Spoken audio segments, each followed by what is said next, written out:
بسم اللہ الفصل الاول فیما یشترط فیہ القبض من المبیعات، کن مبیعات میں قبضہ ضروری ہے؟ کن مبیعات میں قبضہ ضروری ہے؟ کہتے ہیں وَأَمَّا بَيْعُ مَا سِوَى الطَّعَامِ قبل القبض،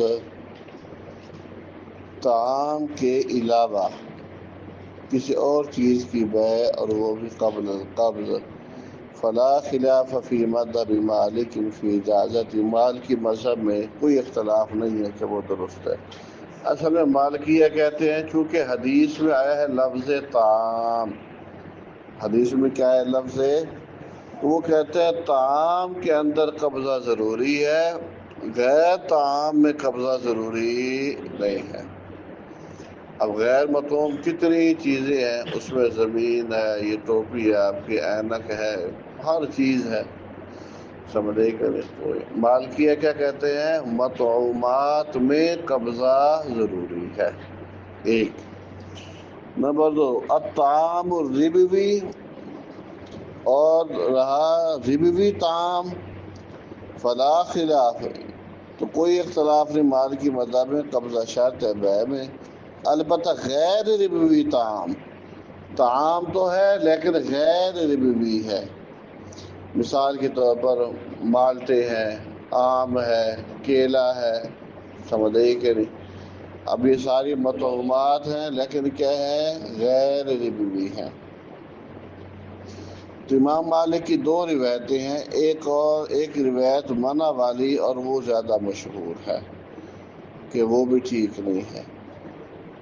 وَبِهَا قَالَ احمد و ابو ثور، البتہ امام احمد اور ابو ثور نے شرط لگائی ہے طعام کے ساتھ ساتھ کیل اور وزن کی بھی، یعنی یہ کہتے ہیں مطعوم پلس مکیل یا موزون ہو تو اس میں قبضہ ضروری ہے، لیکن ایسا طعام جو مکیل موزون نہیں ہے، جیسے معدود ہے، جیسے کیلا ہو گیا یا برتقال ہو گیا، ہمارے ہاں سمجھے کہ گن کے بیچا جاتا ہے، یا مٹھڑے، اور گرمیوں کے موسم میں آتے ہیں نا میٹھے،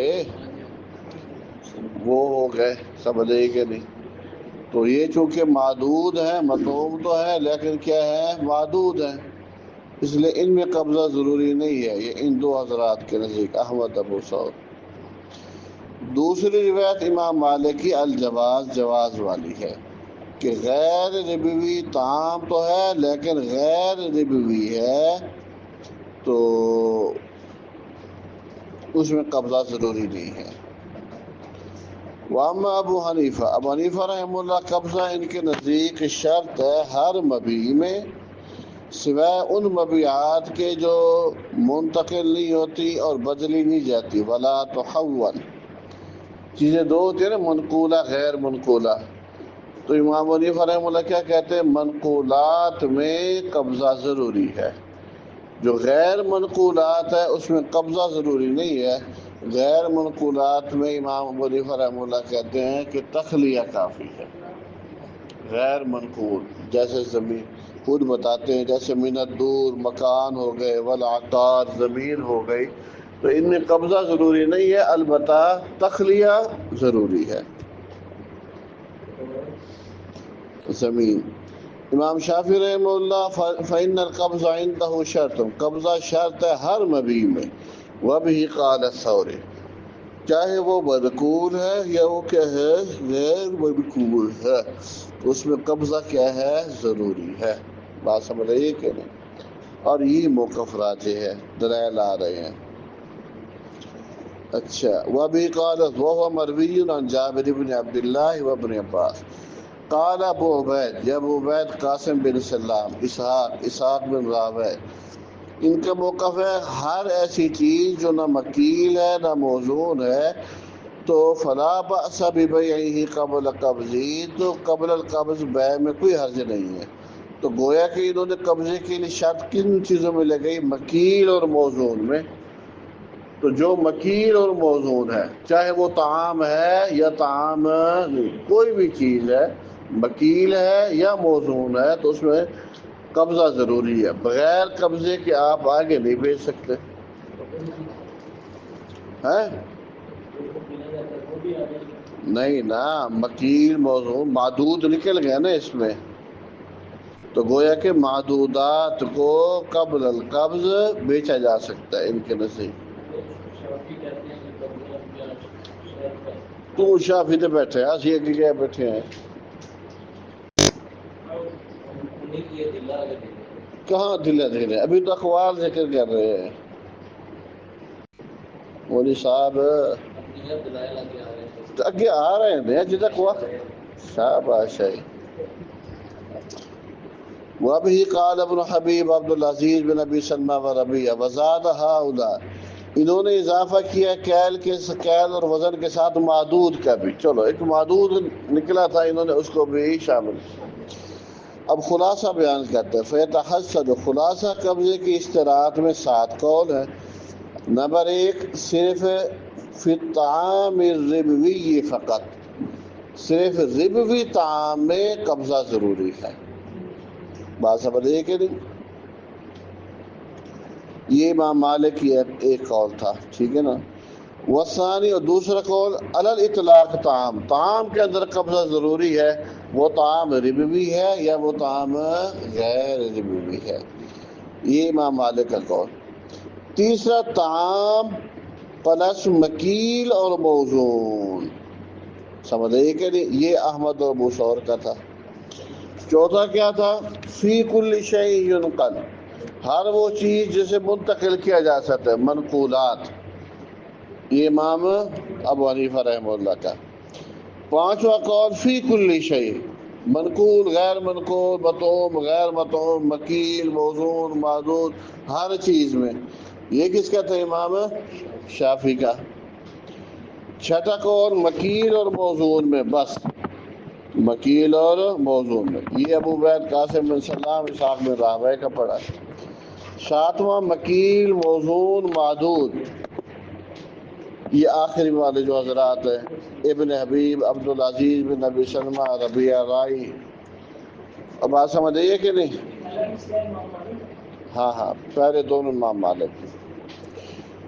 اب امام مالک کی دلیل فی منعہ مبدوع قرار دے رہے منصوص ہے کہ وہ دلیل خطاب ہے جو حدیث پہلے گزری ہے، حدیث ہے نا، من ابتاع طعاما فلا یبیعہ حتی یقبضہ، من ابتاع طعاما فلا یبیعہ حتی یقبضہ، تو کہتے ہیں دیکھو حدیث میں طعام کا لفظ ہے، اس کا مطلب دلیل خطاب مفہوم مخالف کا نکلا کہ جو مطعومات میں قبضہ ضروری ہے، باقی چیزیں جو غیر مطعوم ہیں ان میں قبضہ ضروری نہیں۔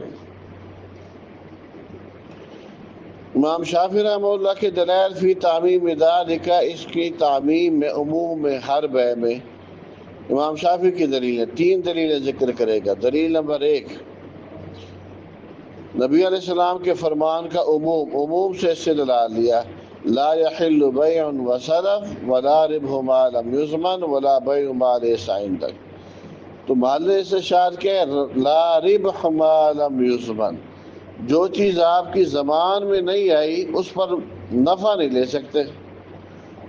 تو شریعت نے اس میں کوئی فرق کیا ہے؟ ترک الاستفصال فی مقام الاحتمال ینزل منزلۃ العموم فی المقال، سمجھے کہ نہیں؟ تو منقول غیر منقول جو بھی چیز ہے آپ نفع تب لیں گے جب وہ نقصان کی صورت میں آپ پر چٹی بھی آئے، تو چٹی کب آئے گی؟ جب آپ قبضہ کریں گے۔ تو ایک چیز پر آپ نے قبضہ ہی نہیں کیا، اگر نقصان ہو جاتا ہے تو وہ آپ کا تو نہیں ہے، سمجھے، وہ اگلے کا نقصان ہے، اس پر آپ نفع کس چیز کا لیتے ہیں؟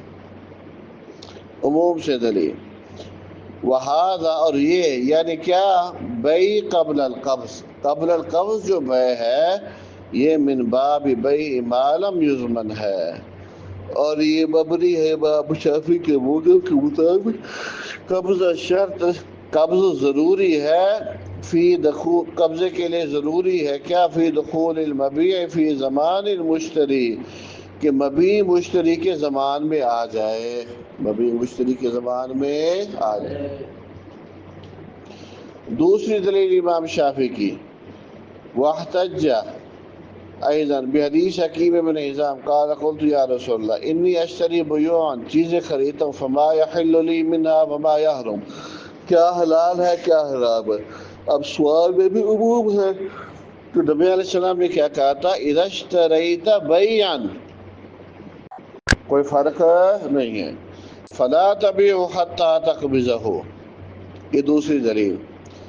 اس پر ابن عبد البر نے ایک اعتراض کیا، قال ابو عمر سے مراد ابن عبد البر، ابن عبد البر رحمہ اللہ کہتے ہیں یہ جو حکیم بن نظام والی روایت ہے اس کو بیان کیا ہے ابن ابی کثیر نے یوسف بن واہق سے کہ عبداللہ بن اسود نے اس کو بیان کیا کہ حکیم بن نظام نے کہا، اور یوسف بن واہق اور عبداللہ بن اسما میں نہیں جانتا ان پر کوئی جرح ہو، جرح بھی نہیں ہے میرے سامنے، لیکن ان سے ایک آدمی کے علاوہ اور کوئی بھی نہیں بیان کرتا، یعنی یہ دونوں مجہول العین ہے۔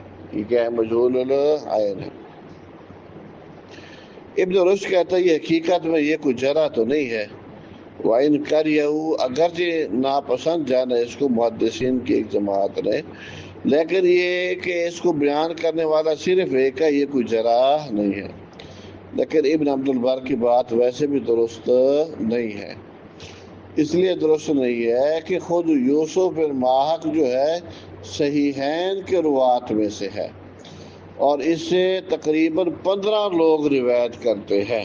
ابن عبد البر تو کہتے ہیں کہ ایک لیتا ہے، حقیقت یہ ہے کہ 15 لوگ روایت لیتے ہیں، جن میں عطا بن ابی رباح جیسے لوگ بھی ہیں، اور عبداللہ بن اسود اس سے کم از کم 3 لوگ روایت لیتے ہیں، تو اس لیے مجہول العین کا جو الزام ہے یہ بھی درست نہیں ہے۔ حدیث ٹھیک ہے ہاں، اس سے 3، یوسف بن واہق سے 15۔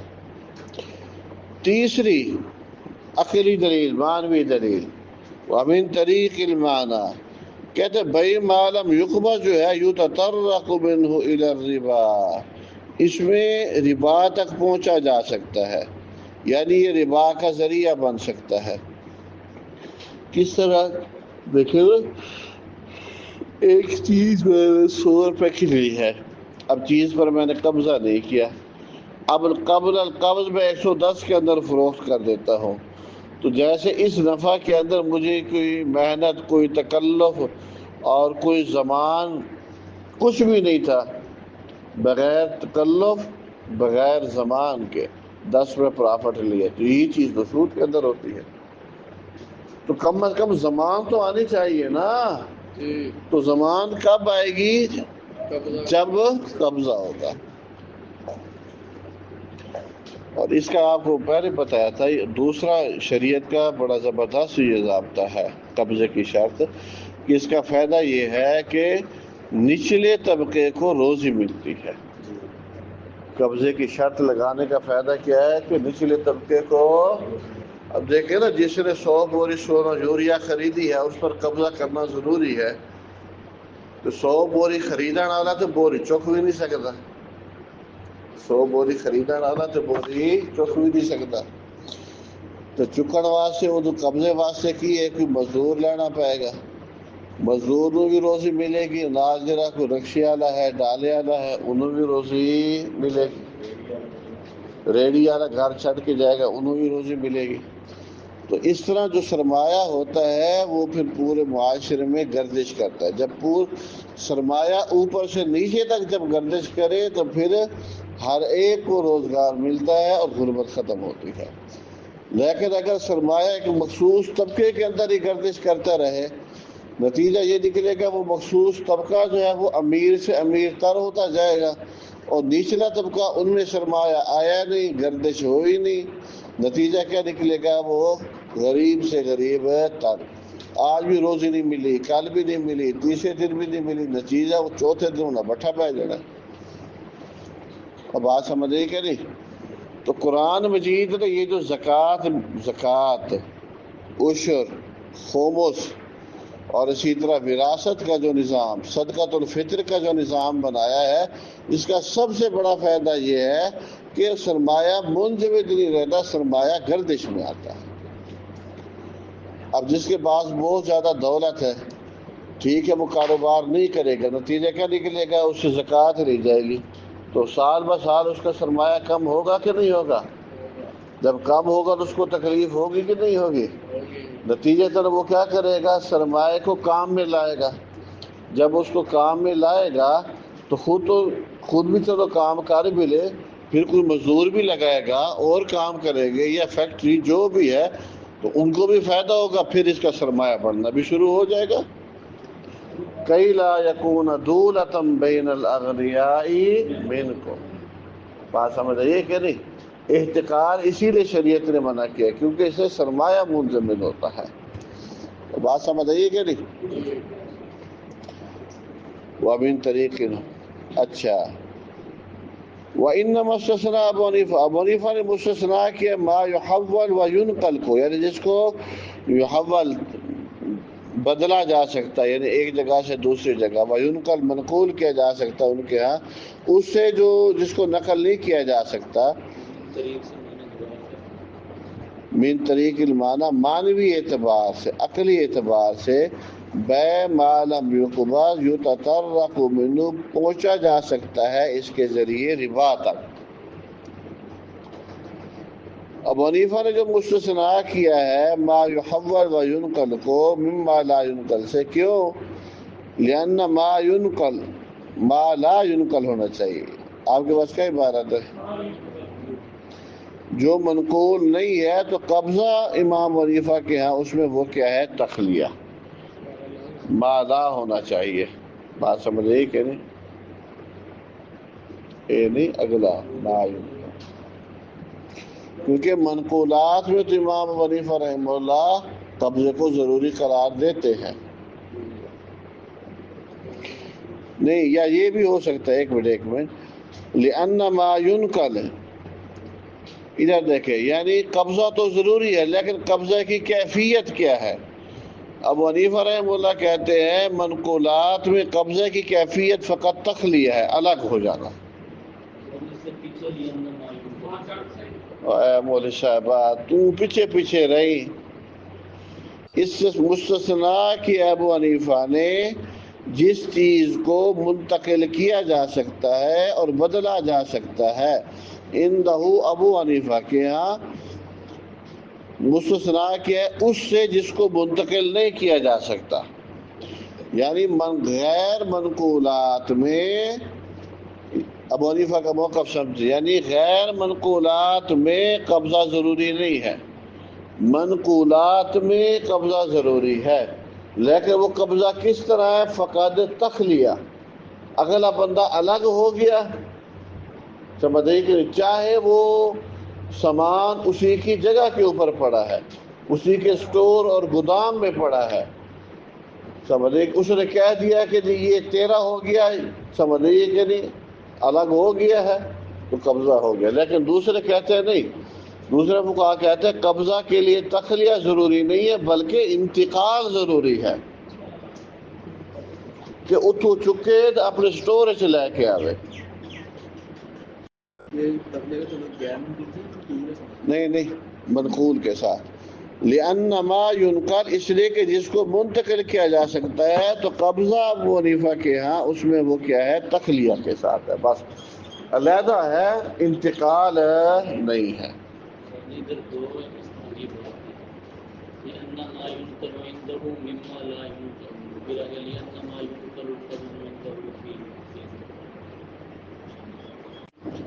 اچھا، وَأَمَّا مَنِ اعْتَبَرَ الْكَيْلَ وَالْوَزْنَ، جس نے کیل اور وزن کا اعتبار کیا ہے، کیوں؟ وہ کہتے ہیں ان کا اتفاق ہے کہ مکیل اور موزون بائع کی زبان سے نہیں نکلتی مشتری کی زبان کی طرف، یعنی بائع سے مشتری کی طرف زبان کب آئے گی؟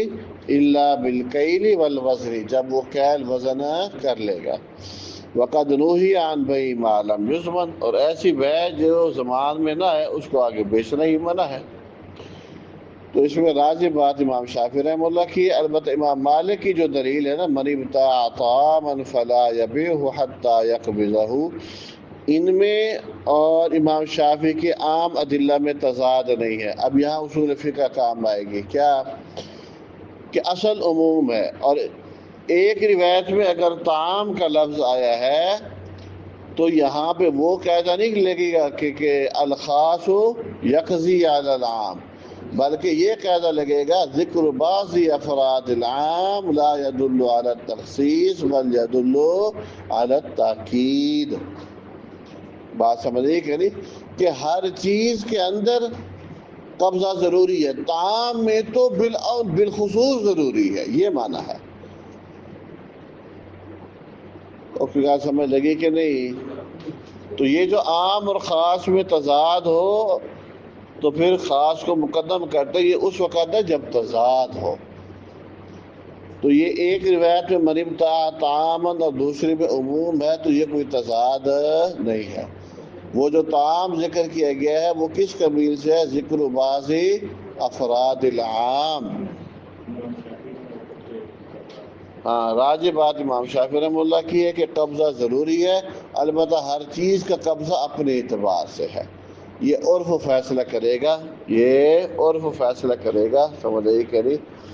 بعض چیزوں کا قبضہ کاغذات کے ذریعے ہوتا ہے، آپ نے اسٹامپ کے اوپر لکھوا دیا، لکھت پڑت ہو گئی، وہی چیز قبضہ کے لیے کفایت ہے۔ بعض چیزوں کا قبضہ انتقال کے ساتھ ہو جاتا ہے، اور اگر کسی علاقے کے اندر قبضہ تخلیہ کی شکل میں چلتا ہے بالفرض، تو وہاں تخلیہ بھی ہو جائے گا۔ وباللہ تعالی توفیق۔